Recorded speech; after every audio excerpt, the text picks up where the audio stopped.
Welcome po muli dito sa YouTube channel ng Malago Forum. Sa video na ito, gusto ko pong share sa inyo ang tungkol po sa travel protocols ng mga minor kids po na hindi kasama ang kanilang mga nanay o tatay or mga legal guardian po nila.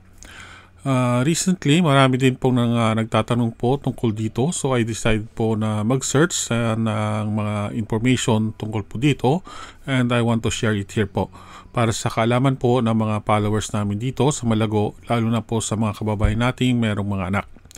So, to be honest po, hindi din po kadali ang pagpapatravel sa mga minor kids ng mag-isa lamang dahil marami kayong protocols na dapat nyo po sundin at document na dapat na ihanda din po.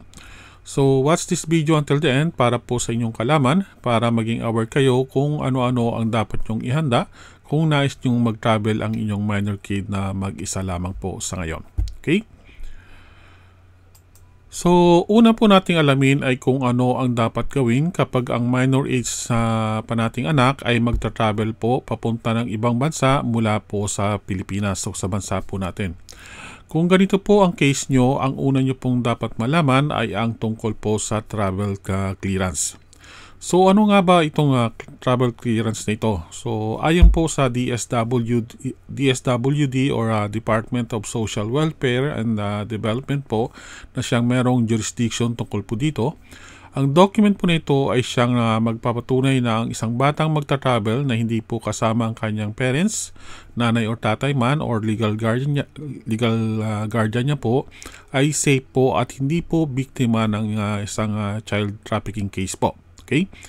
So ito ay nire-required po nila sa lahat ng minor kid ng age po ay below 18 years old na yung aalis po sa bansa natin at papunta po or magta-travel sa ibang bansa. Ang application po nito ay ginagawa po mismo sa malapit na DSW branch office sa inyong lugar. So para po sa details na application, mga requirements, pati yung payment at iba pa, visit nyo na lamang po ang official website ng DSWD. Meron pong link na nilagay ko sa description ng video nito. So click nyo na lamang po para po makita ninyo at mabasa ang mga requirements tungkol po sa travel clearance. Okay? Next po is about kung sino naman po ang nangangailangan ng travel clearance po. Travel clearance nga po. So, to clarify lamang po, sino-sino nga ba ang nangangailangan nito? So, una nga po ay ang mga minor kid na, of course, Filipino citizen po na ang age ay below 18 years old. So, yung mga bata na mag-travel nga po na hindi kasama ang kanilang biological parents nila, biological parent nila, nanay or tatay, at or yung mga legal guardian po nila kung adopted man sila. So, also, need din po ang travel clearance pag ang bata ay wala pa pong hawak na long-term visa na mula po sa destination country nila na pupuntahan nga po nila. Pag sinabi po natin long-term visa, yung mga period ay more than 3 months po. Like yung mga dependent visa, resident visa, or permanent visa. So, depende po yan sa bansa na pupuntahan nga po nila kung saan doon siya magstay na matagal. So, ito po ang mga bata na magta-travel na need po ang travel clearance. Kapag ganito yung case ng anak ninyo, so tandaan po natin na kailangan po ang travel clearance. Okay? Next naman po ay kung sino naman ang hindi nangangailangan ng travel clearance. Okay? So una po ay ang mga foreigner na bata po. So meaning hindi po sila Filipino citizen. So ito po yung of course number 1. No? So second ay yung mga batang magta-travel na kasama po ang kanilang parents or legal guardian. Then the last one po ay ang mga batang meron na pong hawak na long-term visa na galing po sa kanilang destination country. So para sa mga bata na halimbawa dito nakatira sa Japan, so uwi sila, meron silang dalang resident card. So bilang dependent visa or long-term residence visa or permanent visa man. So kapag meron silang residence card na hawak na, so meaning matagal na po silang nanirahan dito sa Japan, so hindi na po nila kailangan ang travel clearance pag halimbawa umuwi sila at babalik po dito sa Japan. So yan po ang mga batang exempted sa pagkuha ng travel clearance dahil yun nga, makakapag-travel po sila nang wala pong magiging problema. Okay? Then the next one naman po is yung traveling back to Philippines. So So next naman po yung pag-usapan naman natin is yung ganitong case nga kapag ang isang Pilipino or Pinoy minor kid ay magta-travel po papunta or pauwi sa bansa natin. So actually, ang isang Pinoy minor kid po na below 18 years old na magta-travel pauwi ng Pilipinas na mag-isa lamang ay kailangan lamang po ang passport at wala na pong ibang document na dapat po hinda. So since Pilipino nga po siya, karapatan niya makauwi sa sarili niyang bansa, kaya passport lang po ang need niya. Ang dapat nyo lang po gawin dito ay confirm or mag-consult sa airline company na sasakyan niya for the assistance po na dapat matanggap ng bata mula po sa pagpasok niya sa airport, immigration hanggang sa makapag-board siya ng airplane na sasakyan niya po. Okay? So meron po silang ginagawang assistance para po sa mga minor kid na magta-travel po mag-isa. Okay? Then, next po is about the foreign kids naman po na magta-travel papuntang Pilipinas. So, kapag isang foreigner kid ang magta-travel nga po mag-isa, papasok ng Pilipinas, halimbawa po ay isang Japanese po. So, kung ganito yung case nyo, kung saan ang isang Japanese kid po, halimbawa, ay uwi na mag-isa sa Pilipinas, ang dapat yung i-secure na document para sa inyong anak na hapon ay ang tinatawag nilang WEG or WEG or Waiver of Exclusion Ground po. Okay? So, ang WEG document nito ay kailangan para po sa mga foreigner kids below 15 years old na magta-travel nga pong mag-isa, papasok po ng Pilipinas. So again, para po sa application nito at details ng mga requirements, punta po kayo sa Philippine Embassy. Halimbawa, yung anak yung Japanese po, no? So punta po kayo sa Philippine Embassy Office sa Tokyo, Nagoya, or Osaka, Consulate General Office po nila. So at doon po ito ninyo pwedeng i-apply. Again, yung details po tungkol dito, ang mga requirements po ay nasa link po sa description ng video nito. So, click nyo na lamang po. Then, basahin nyo mabuti yung mga nilalaman po na galing po mismo sa official website ng ating embassy dito po sa Japan. Okay?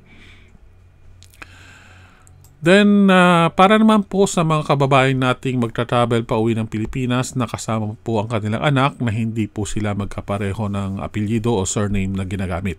So, be aware po tungkol dito dahil marami pong naharang po ngayon sa airport at hindi po kayo maaaring pasakayin ng plane pag wala kayong maipakitang proof na kayo po ay mag-ina ng kasama yung anak na minor kid po.